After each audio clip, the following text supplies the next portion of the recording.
The way you Yeah. want to live your life is mastered by your own self.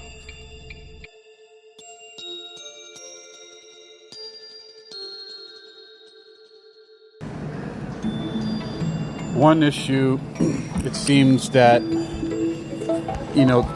there are a lot of people who are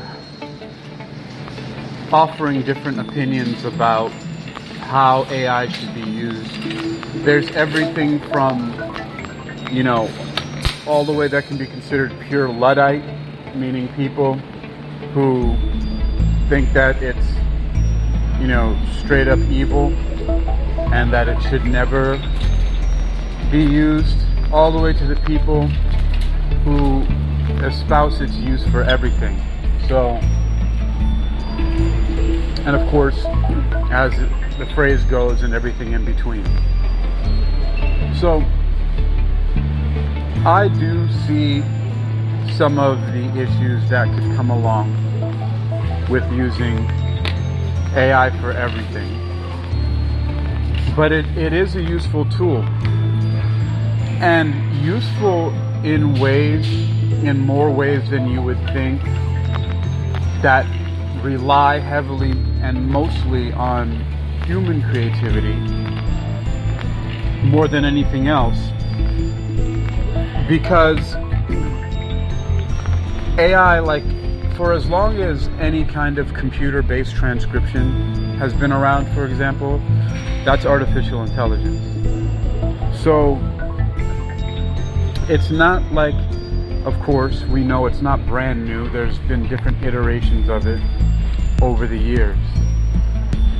But a lot of the issues stem from the fact that there's this sort of like an AI gold rush right now. And unfortunately, but at the same time, fortunately, you just have to be able to make the distinction for yourself. A lot of it is pure, just completely generated by artificial intelligence. There's no human input except for prompting.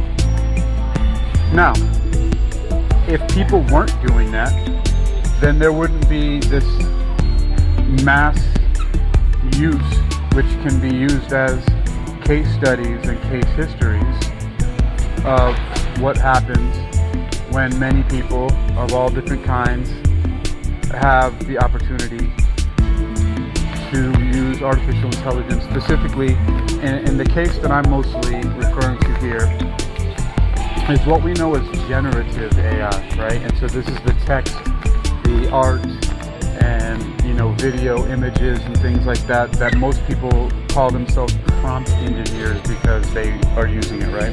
And that's just that's just a term that people are using. And so and mostly in the form that prompt engineers are using artificial intelligence is the generative AI. And so this is, where we have a wide scale application of it from people of varying levels of discipline and ability and understanding.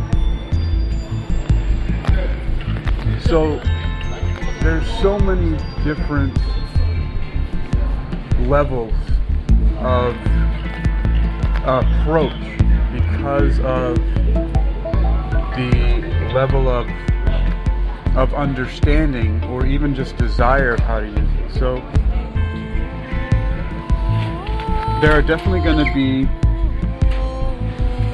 a lot of different use results from the application of generative AI, and that's mostly what I'm familiar with and what most people are familiar with, especially when it comes to consumer-based AI and the chatbots like ChatGPT. That's all generative,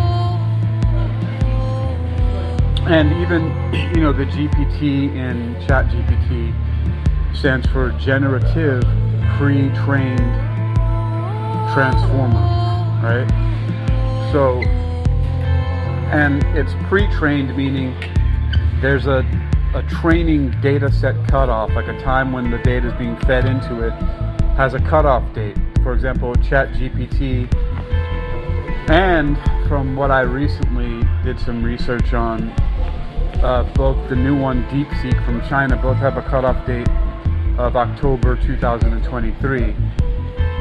DeepSeek made a mistake in one of my conversations and said it might be December of 2023, but you can see I did a video where I said, it was just kind of tongue-in-cheek, but where I said DeepSeek may have told on itself. But I was just having a bit of fun with that. So earlier I did a 5-minute recording where I demonstrated how to use your own input using voice recorder, right? So the knowledge that you know, so coming from you as a human being, your own knowledge, your own voice, and simply recording it. And then by doing that, by simply recording your voice and speaking about things that you know, what you're doing, of course, is creating original content based on your own understanding.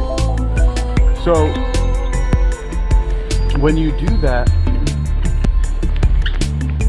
and then, so my 3-part step for that was I just basically used the terms for what's actually happening is dictation, transcription, summarization. And of course the dictation is the speaking part where you make the recording for whatever device you're using. And of course, whatever you're using should have a transcription software, and then it should be able to summarize. And you know, the one that I'm using is just a basic free one, which is probably why the transcription is not so good yet, from, or maybe I just haven't trained it enough, but from Samsung. And it's an app that I downloaded that's specifically made for Samsung phones. So with that, the major part of the input is your voice, your understanding, right? And then of course you have the transcription, which will then make your audio recording into a complete text document based on what you recorded from your voice, right? And then going further down the line, you use the AI to summarize that. And what that basically does is it gives you 3 pieces of content, but that are all based off of your own voice, your own thoughts, your original human created content, right? So this takes away a lot of the concerns people have about stuff being unoriginal, right? Now, where it changes a little bit more, most significantly, is in the 3rd part, which is the summarization. The first part is your voice. So you post that recording, you post a transcript along with it. The transcript might be altered a little bit because the microphone may or may not pick up your voice or transcribe everything word for word exactly as it is. And so that's a little bit altered fundamentally. But then the most alteration is in the summarization. But again, the point is that you're creating your content, your documentation from your voice, and hopefully sourcing from something that you know, something that you have expertise in, something that is based on your own understanding, your own passion. And that is one of the main ideas that needs to be emphasized. And one of the main reasons for all of that, which maybe I could have started out with, the benefit of that, is what I was talking about earlier, is a lot of people are concerned about maybe I did say that, I don't know, are concerned about the quality of the content if it's generated purely by AI. So, which is, I think, a valid concern. I've seen a lot of things generated purely by AI, and especially after a while of doing a lot of that myself, I can see how a lot of the content is, starting to become too much the same. It's starting to become too uniform and very, very unoriginal and sort of bland, and a lot of it's just being used basically without care for how it's done to sell things to people. Now, I really feel like this mass deployment of AI for those purposes is eventually going to help it to be trained to be much better, so that even people like the World Economic Forum recently did something called about one-person enterprise, right? And fortunately, I was able to get the domain one-person enterprise, and I just basically am using it right now as a parking space for a bunch of links to my various different online presence, the websites and the podcasts and the e-commerce sites that I run. So it's basically linking out to that. But the one-person enterprise that the World Economic Forum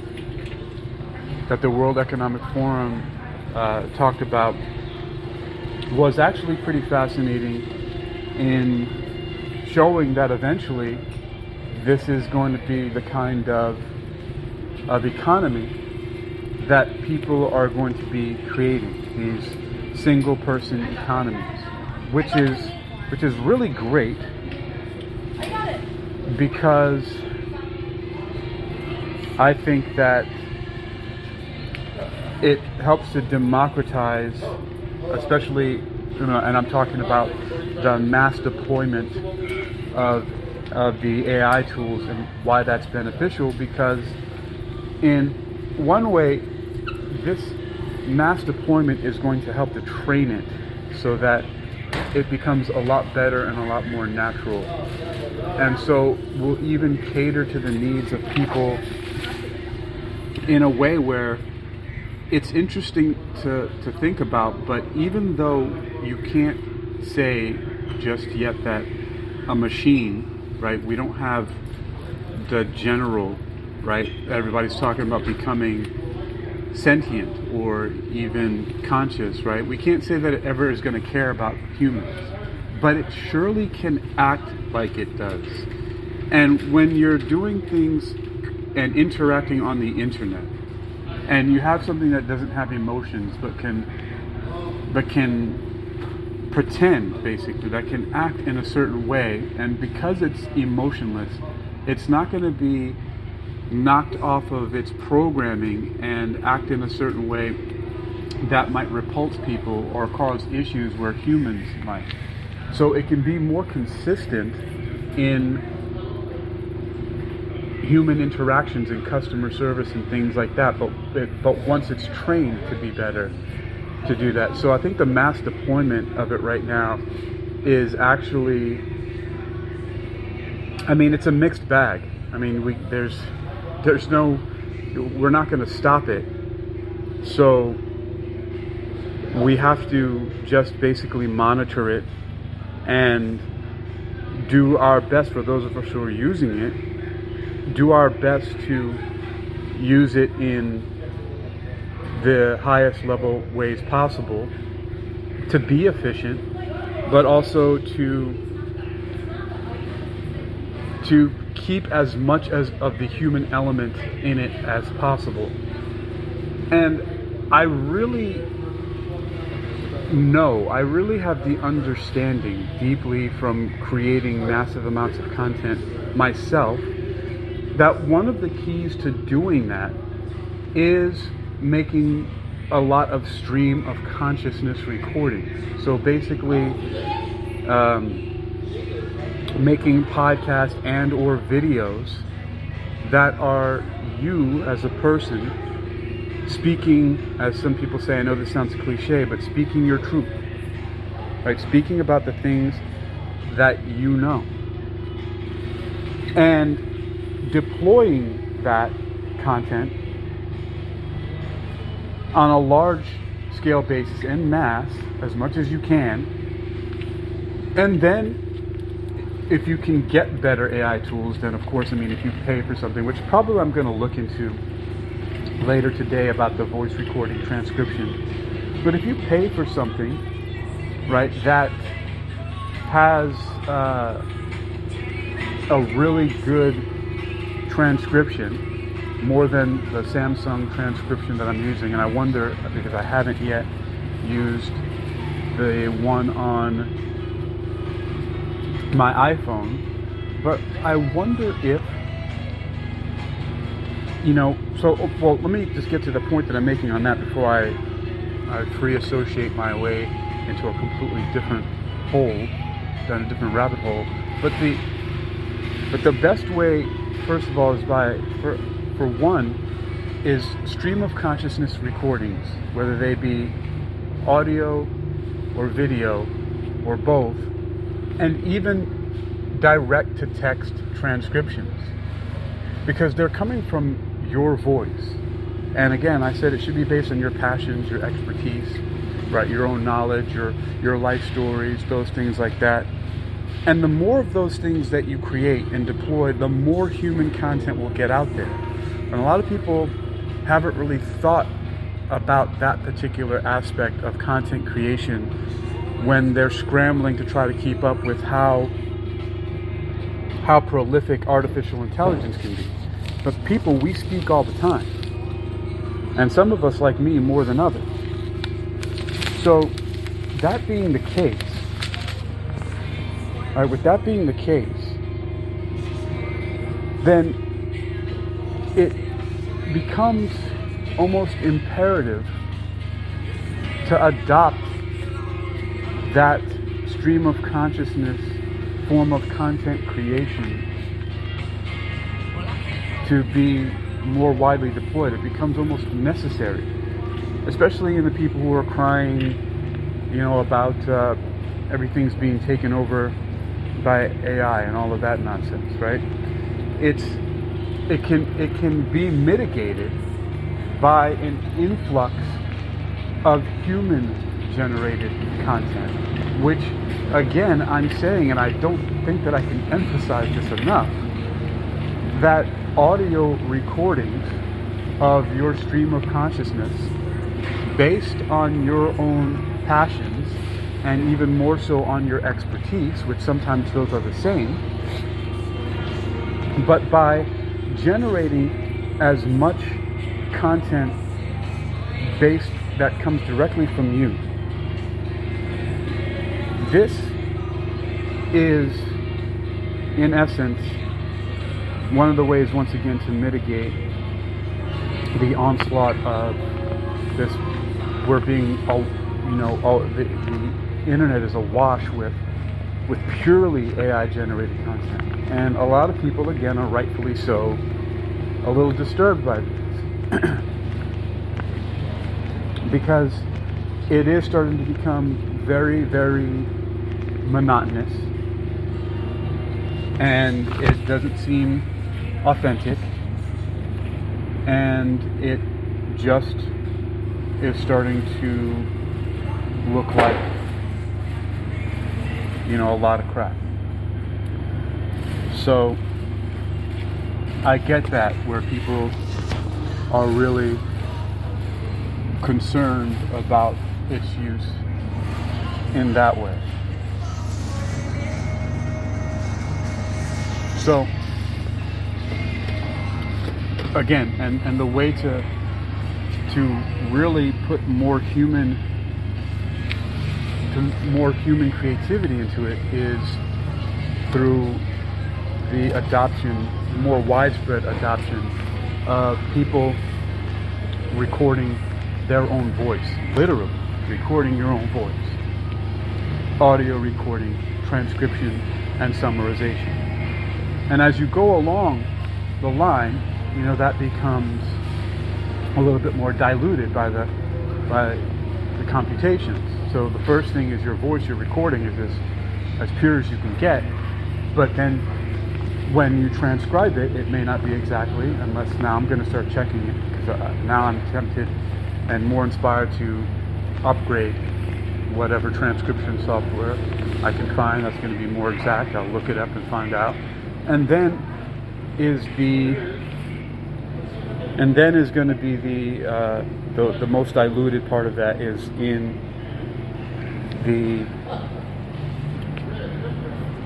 summarization, and I've already seen that. I've already seen the summarization has been, much different, but it is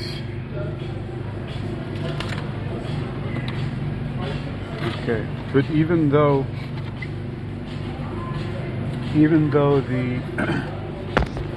the summary is a lot different, that's because it's the summary. So it's not in the exact words, but it, so far that I've seen, even the Samsung one, which doesn't do the best transcription, it does give pretty accurate summaries. I think that's one of the best things that we can ask for it, is at least, if nothing else, if the content is not the same, it retains the essence of the original voice recording. I mean, that's what a summary should be, right? It's not just sort of like Cliff Notes, right? Cliff Notes. We use Cliff Notes so we can get the exact information, but in a shorter, more succinct form, an abbreviated form. And so, in that way, this is what I understand and am asserting, that this is the way the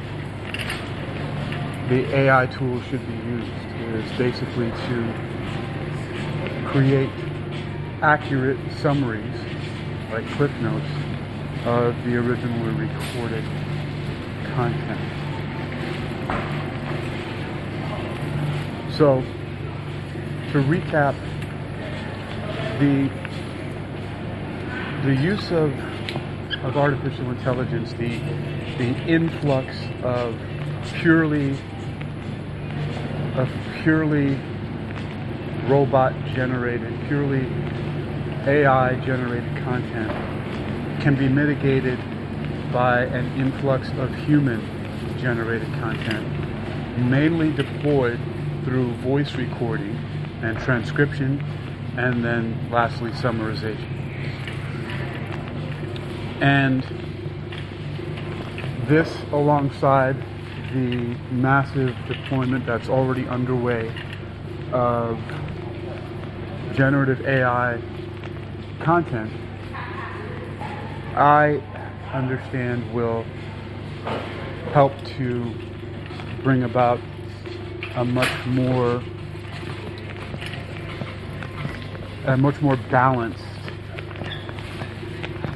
balanced presence of AI in the world that will eventually be more human-centered and therefore more beneficial to humans. And that's the way to mitigate that, is, right now the process of human content creation is being diluted very heavily en masse by generative AI mainly. And the main way to mitigate that is by using the most efficient methods possible to create human originated content, which, as I've said before, is through the use of audio recording, transcription, and then summarization of those. And that is a good entryway into making sure that we start to take a little bit more control over the diluted, subpar, AI-generated content online.